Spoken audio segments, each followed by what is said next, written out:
Les Vietnamiens vivent au rythme de 2 plantes, le riz nourricier et le bambou aux multiples vertus.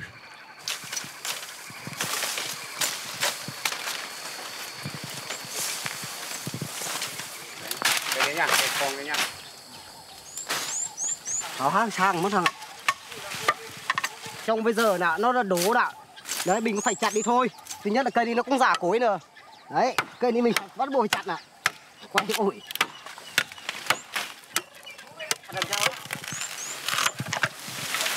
Nó cũng nhiều cái tai nạn. Cái thứ nhất, Il y a eu plusieurs fois des accidents. Soit le bambou se casse et tombe du mauvais côté, ou alors, quand on le coupe, le bambou se fissure. Il devient très tranchant. Alors là, il faut faire attention de ne pas marcher dessus, parce que ça devient coupant, comme des lames de rasoir. La province de Thanh Hóa abrite la plus grande forêt de bambou du sud-est asiatique. Une réserve inépuisable. Les bambous atteignent 8 mètres de haut en à peine 3 ans. Couper du bambou est un travail très fatigant. Mais c'est notre seule ressource pour survivre. On entre dans la forêt, on coupe et on doit transporter tout ce bambou au bord de la rivière.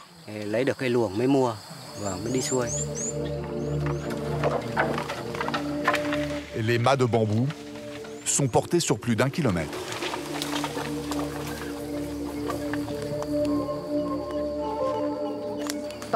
Celui-là pèse entre 35 et 38 kilos. J'ai mal à l'épaule. Il faut faire attention. La pente est très glissante.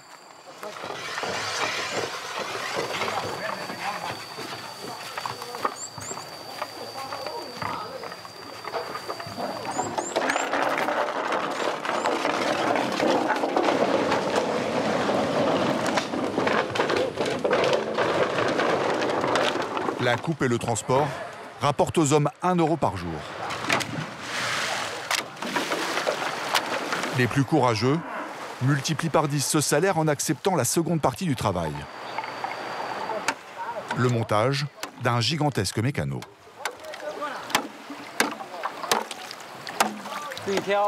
Un radeau peut contenir 500 à 600 tiges de bambou.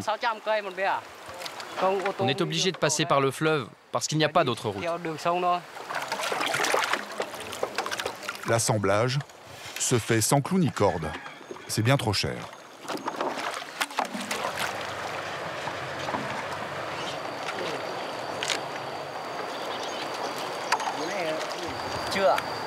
Il n'est pas assez solide.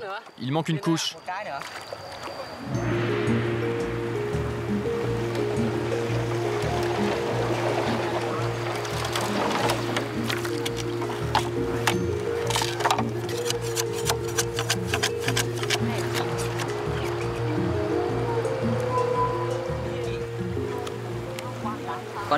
Pour que le radeau arrive à destination, il faut que la corde soit solide. Si le courant est trop fort et qu'il est mal attaché, on ne pourra plus le maîtriser. Il y a 1 an, le courant était tellement fort qu'une fois, on a perdu un radeau entier. Un bon radeau doit être souple et surtout étroit, afin d'offrir le minimum de résistance au courant.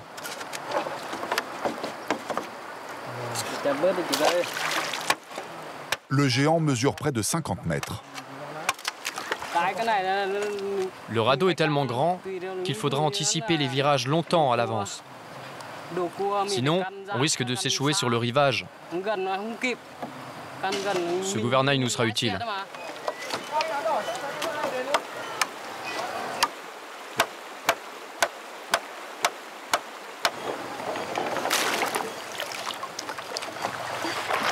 Leur radeau n'est pas vraiment un modèle de maniabilité. Bateau ivre, dirigé par des capitaines embrumés de tabac local. Les virages s'annoncent épiques. Il faut reconnaître que c'est un voyage dangereux. En général, à chaque départ, on a des craintes. Et ça, jusqu'à l'arrivée.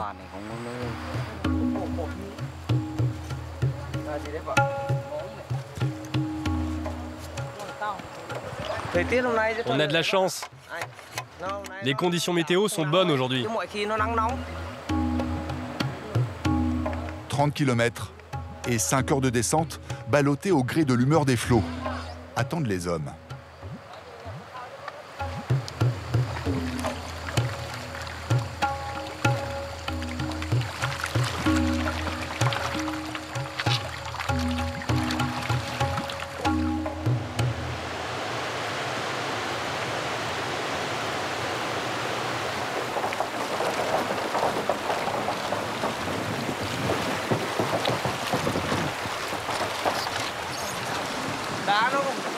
Le radeau glisse sur les pierres. Il faut faire attention.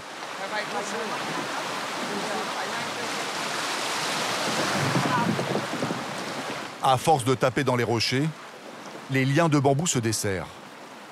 Le radeau risque de se disloquer.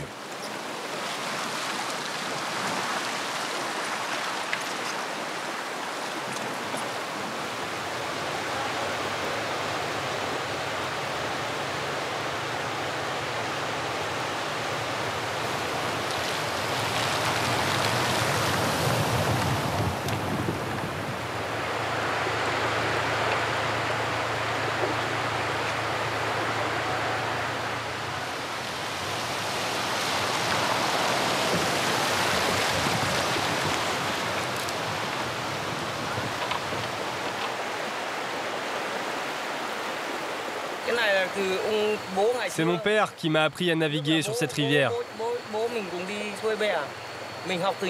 Dès que j'ai su nager, je suivais mon père et mes oncles.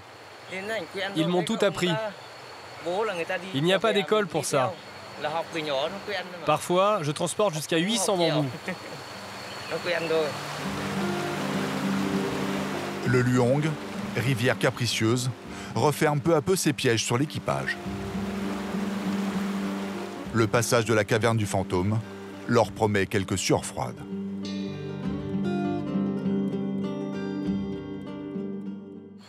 Le radeau de bambou se trouve en terrain calme.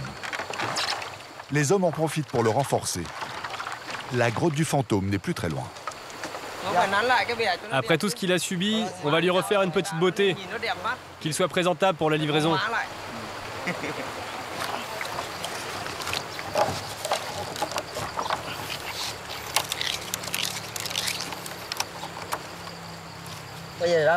C'est important de resserrer les tiges de bambou pour que le radeau reste bien solide.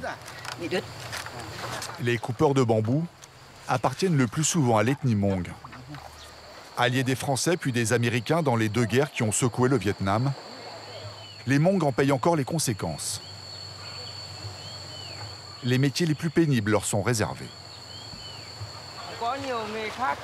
Il y a d'autres métiers. Mais pour les ethnies minoritaires, comme nous les Hmong, il n'y a que le bambou. Car ici, l'exploitation du bois est interdite. Seul le bambou de la rivière Luong est autorisé. On peut faire une multitude de produits grâce au bambou. C'est grâce à lui que l'on peut vivre.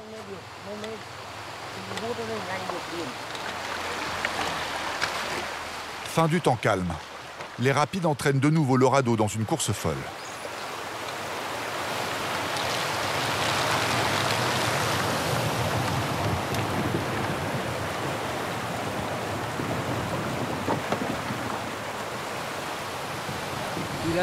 La partie qui nous attend maintenant est vraiment difficile. Parce que c'est un grand virage. Faire tourner un radeau de près de 50 mètres de long est loin d'être chose facile.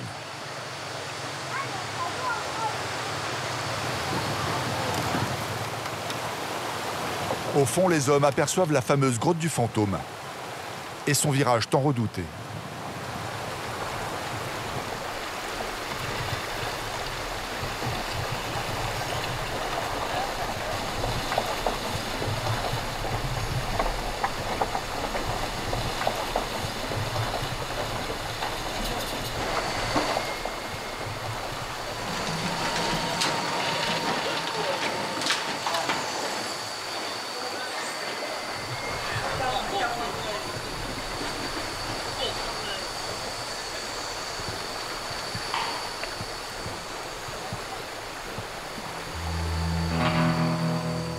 Cette fois-ci, le fantôme de la grotte a été clément. À leur dernier passage, le radeau s'était explosé contre la paroi. Et les bambous s'étaient répandus dans le fleuve.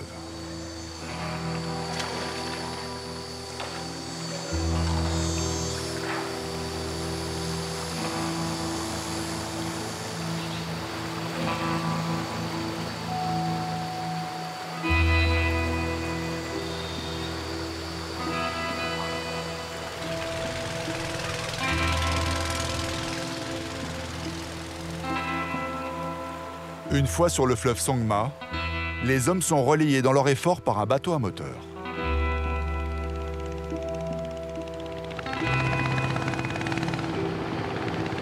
Cette berge signe la fin du voyage.